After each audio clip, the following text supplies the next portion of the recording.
Four-star offensive tackle Ryan Howerton joins the show. You are Locked On Terps, your daily podcast on the Maryland Terps. Part of the Locked On Podcast Network, your team every day. What's up, everyone? I'm Tre Moore, host of Locked On Terps, part of the Locked On Podcast Network, your team every day. And thank you for making us part of your day. And today we got a bonus episode with Ryan Howerton, the four-star offensive tackle, joining the show today, or known as Mountain Howerton. I got to ask, where did you get that nickname from?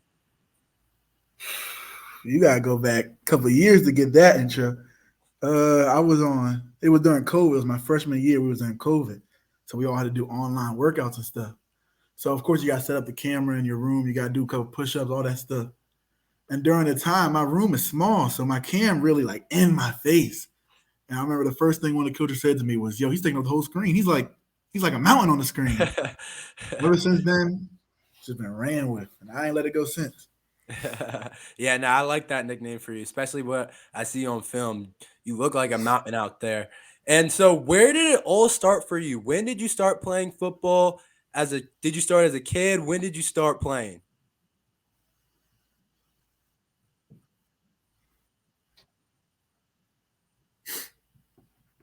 Oh yeah, I started as a kid, but not real little. I think I was 8 or 9 years old, and I remember I wanted to play football for a while, but my dad wouldn't let me. So I was just hoping and asking. And one day we was in, I think, fourth grade or something, and a flyer came into the classroom. They put it on our table, and it was for the Westphalia Gators football team. If you know, you know.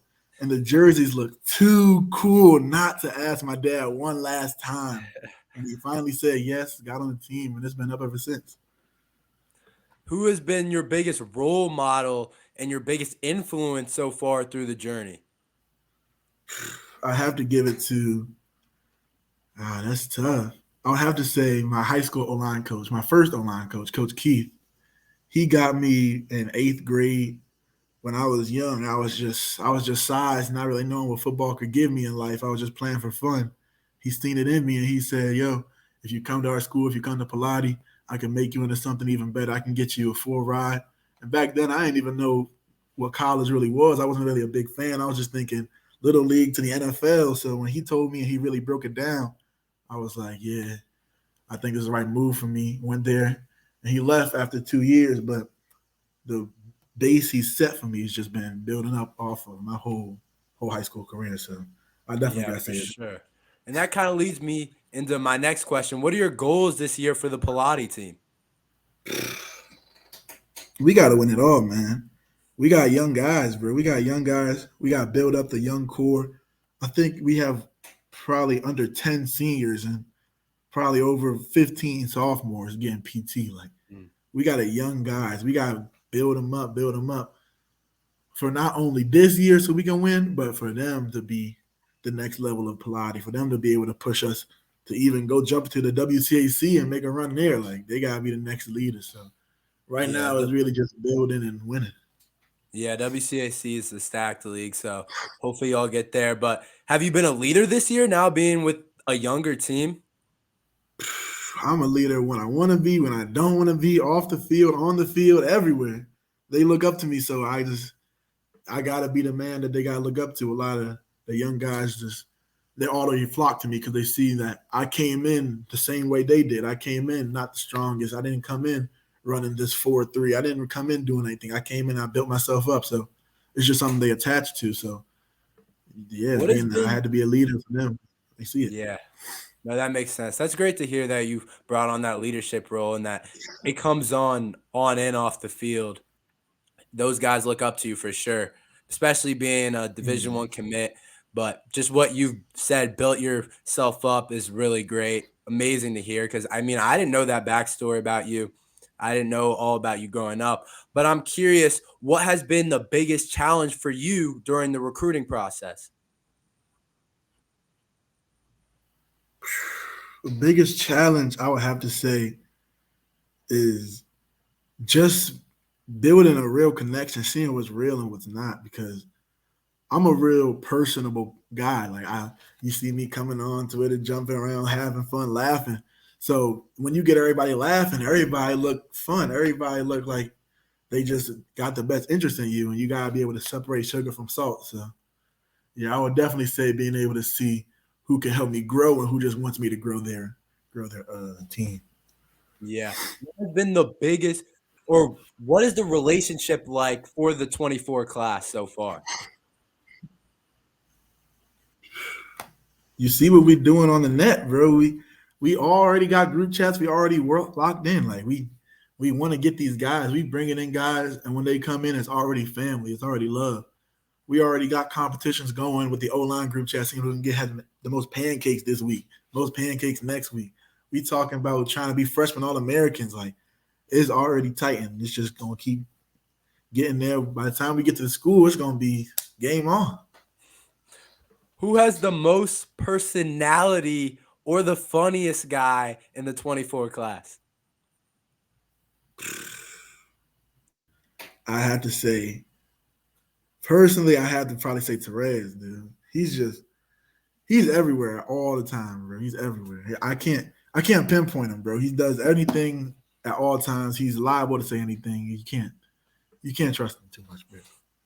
Got you. We got to get him on the podcast soon, get both of you guys on here. But who or what do you think about Coach Locksley saying the Terps are ready to win the Big Ten championship? Do you agree with that? Ooh, for sure. I was already talking to him. I'm saying if this any year, it's got to be this year.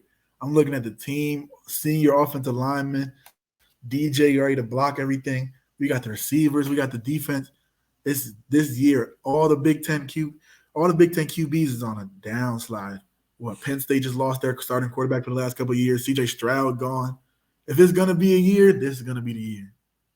Yeah, for sure. I mean, I've been saying that. I've been saying we can take down Penn State, Ohio State, or Michigan this year. Like I was saying that Ohio State's lost their guy. They got their QB competition going on. Penn State's got a new quarterback. We got the best quarterback in the conference. Yeah, So if I'm it's seeing on going these to be, websites. yeah.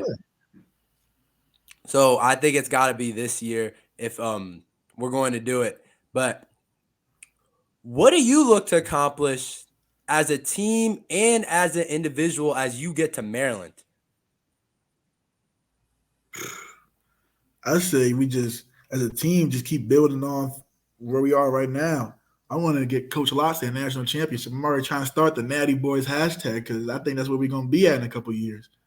And personally, I want to come in just be ready to compete. I want to be able to get the muscle. I want to be able to learn from Coach Bradswell and be able to be not only a key piece, but like be able to be a Swiss Army knife. So they need me to come over here, need me to go over there. I need to be able to play any position on the line, be able to be as useful as possible for the guys. Because at the end of the day, winning is all that matters. And the more things you can do, the better you can help your team. So I just want to be the best player possible. Yep, exactly. I agree with you on that. Is there any Maryland player you talk to consistently right now or a guy that you look up to?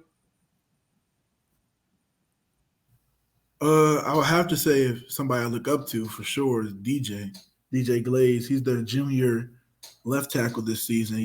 I think he played guard last year. He was the guy who came behind on my official visit, and the way he was talking to me, he was just saying, "Yeah, if I could recommit, I would do it all over again."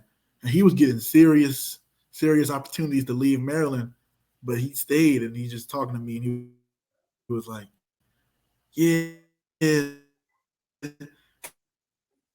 I will never leave. You look like me." And when he said that, it really clicked for me. Like, dang, I looked like him when he was coming in, and he's about to be an NFL draft pick if everything goes right. Yep. He is going to be. So He's seeing that, it was like, yeah, he's showing me you do what you're supposed to do. You wait for your turn, you come in, you make a play when it is your chance, then you'll be where he's at. So I'll definitely say look up him most. I've talked about Delmar Glaze a lot. I think he's the second most important player on the offense in terms of bringing in. There's 4 new starters on the offensive line, and he's the one returner. But he could have went off to the NFL last year. So having him back, that experience, that leadership that he brings, he's going to be an awesome player this year. One of the best tackles in the Big Ten for sure. But I got to ask as my last question, What is your prediction this week for the Maryland Towson game and a score prediction? You don't got to ask me that. And I'm going to be there. I'm going to be Are you there. going to be there? I might just try and get on the sideline for this win. I might get on the sideline for this win. Boy, I'm thinking, my God, I just forget his name. Isaiah Perkins goes to Townsend. So I'm not going to say he's going to go scoreless. I'm going to say 58-7.